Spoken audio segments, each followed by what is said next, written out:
തീർത്ഥാടകർ 8 ദിവസമാണ് മദീനയിൽ താമസിക്കുക.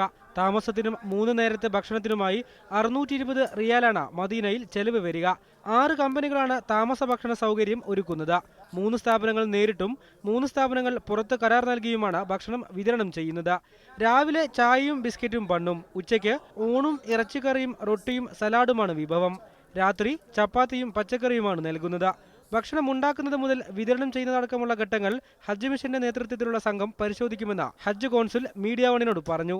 In fact, we have even deployed teams to supervise the quality, quantity, packaging of the meals in the kitchens where these meals are prepared for the pilgrims.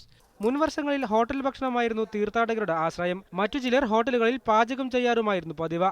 3 നേരവും റൂമുകളിൽ ഭക്ഷണം ലഭ്യമാക്കണമെന്ന മലയാളി സംഘടനകളടക്കമുള്ളവരുടെ നീണ്ടകാലത്തെ ആവശ്യത്തിനാണ് ഇപ്പോൾ പരിഹാരമായത്. ഹജ്ജ് mission ഭക്ഷണം ഏർപ്പെടുത്തിയത് കാരണം പ്രാർത്ഥനയ്ക്കും മറ്റും കൂടുതൽ സമയം ലഭിക്കുന്ന ആശ്വാസത്തിലാണ് തീർത്ഥാടകർ.